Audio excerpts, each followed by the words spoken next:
आपका क्वेश्चन रहेगा कि अभाज्य गुणनखंड विधि द्वारा पूर्णांकों के एचसीएफ और एलसीएम ज्ञात करें। अभाज्य गुणनखंड मतलब होता है फैक्टराइजेशन, मतलब prime factorization. Prime factorization, prime factorization बाबू भूलना नहीं, प्राइम फैक्टराइजेशन मेथड।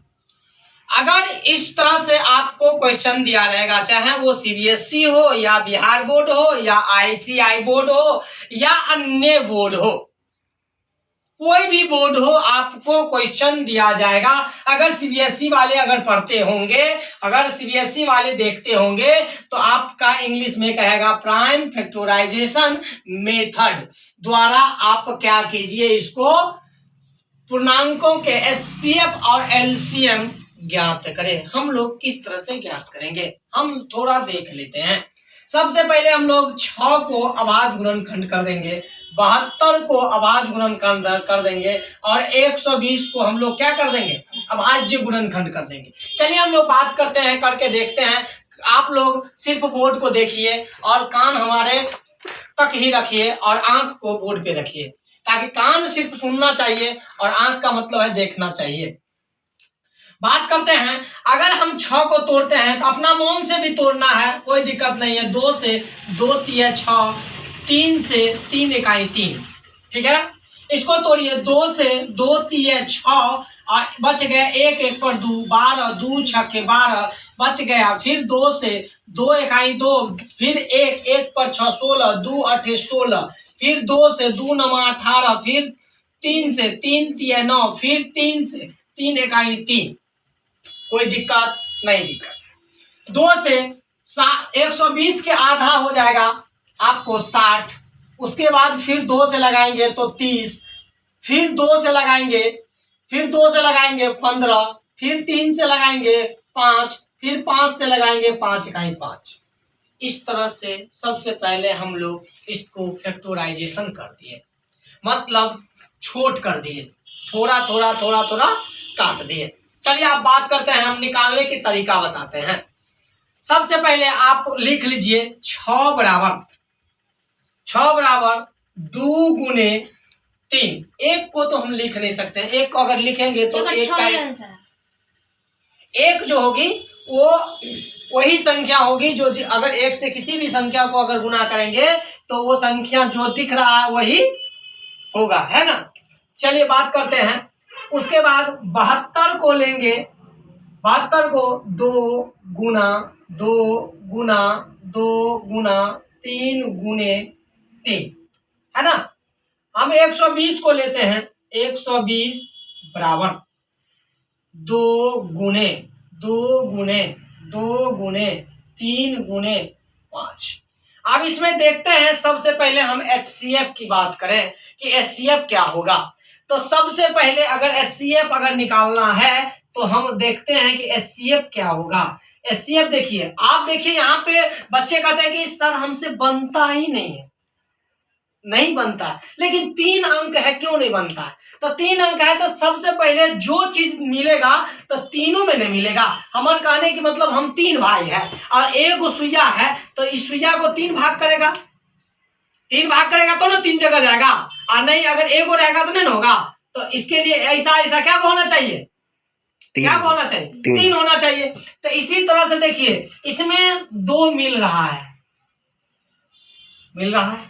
और बाकी बात देखो, इसमें 2 मिल रहा है लेकिन इसमें नहीं है। देखो इसमें 3 मिल रहा है, इसमें 3 है, तो देखिए 3 इसमें भी है, 3 इसमें भी है, 3 इसमें भी है, तो यहां से मिल रही है, आपका मिल रही है, मिल रहा है। तो आपका एचसीएफ क्या हो गया, 2 गुने 3, अब 3 तो कितना हो गया, 6 हो गया।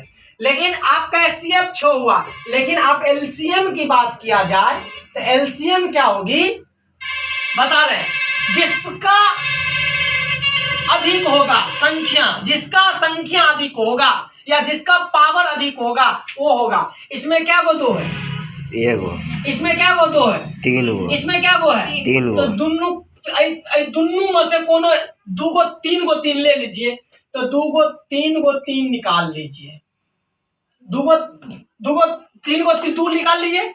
अब इसमें देखो, इसमें ए को 3 है, इसमें क्या को 3 है, 2, इसमें क्या को 3 है, ए को 3 है, तो ये दोनों लेंगे ज्यादा संख्या वाला, ज्यादा संख्या।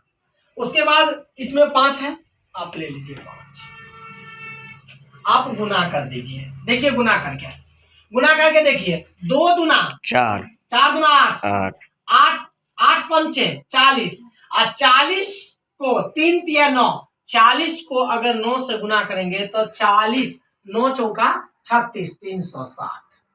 आपका आंसर 360। तो लिख देंगे कि एचसीएफ बराबर आपका हो गया 6 और एलसीएम जो होगी आपका आंसर आ गया 360। ये आपकी आंसर है। इसके बावजूद हम लोग आप देखते हैं कि इस तरह से आपको क्वेश्चन अगर दिया रहेगा तो आप बना सकते हैं। आपको ये क्वेश्चन आपका एनसीईआरटी का क्वेश्चन है, एनसीईआरटी क्वेश्चन है। एनसीईआरटी का इसीलिए है, एनसीईआरटी क्वेश्चन है, आपका बीएम क्वेश्चन है। 2024 में आपको पूछ दिया जाएगा, बीएम क्वेश्चन है। क्या कौन क्वेश्चन है? बीएम क्वेश्चन है। आप बीएम का मतलब बस समझ लीजिए, बीएम मतलब होता है बोर्ड मॉडल। कौन मॉडल होता है? बोर्ड मॉडल होता है। बीएम का मतलब क्या हो गया? Board model. तो इसीलिए इस क्वेश्चन को आप लोग देखेंगे तो आप लोग को बन जाएगा। ऐसा नहीं है कि नहीं बनेगा या अन्यथा नहीं समझे। देखो मेरा कहने की मतलब एक चीज होती है कि यदि अगर आप नहीं समझते हैं तो हम पुनः फिर से बताएंगे। क्यों बताएंगे? क्योंकि मेरा कर्तव्य है क्या कि फिर से बच्चे को समझाना। जब तक बच्चे सीख ना जाए, बच्चे मास्टर ना बन जाए, बच्चे क्या करते हैं, एक बार पढ़ते हैं दोबारा। क्योंकि बच्चे के अंदर चेष्टा होना चाहिए, सीखने की क्या होनी चाहिए? चेष्टा होनी चाहिए। अगर हम कहने का मतलब हम सिखा रहे हैं, आप सीखना नहीं चाह रहे हैं, तो कभी सीख पाएंगे? कभी सीख पाएंगे? नहीं सीख पाएंगे। क्यों? क्योंकि हम आपको सिखा रहे हैं। आपको कोशिश करना है कि हमको ये चीज सीखना है, तब आप सीख पाएंगे, अन्यथा नहीं सीख पाएंगे। क्यों?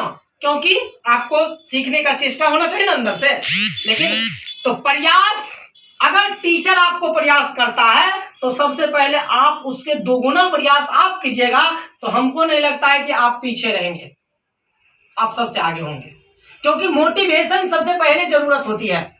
अगर मोटिवेशन अगर आदमी नहीं करेगा तो बच्चे का जहां का तहीं रह जाएगा, आगे नहीं बढ़ेगा। मोटिवेशन सबसे पहले जरूरत है, मोटिवेशन करना चाहिए और मोटिवेशन के अनुसार बच्चे को सिस्टम से पढ़ाना चाहिए। बच्चे को एक एक चीज करके खोल के पढ़ाना चाहिए कि जो चीज पढ़ाते हैं आप खोल के पढ़ाइए, उसको अच्छी तरह से समझाइए। बहुत टीचर क्या होता है, अधकचुआ पढ़ाता है। अधकचुआ नहीं पढ़िए, जो पढ़ना है क्लियर पढ़िए, नहीं पढ़ना है छोड़ दीजिए। क्योंकि समझिए, सीखिए। कॉपी में बनाने से नहीं होता है, ब्रेन में समझने से होता है, ब्रेन में बनाने से होता है। समझ में आया ना? चलिए ठीक है, अगला वीडियो में मिलते हैं।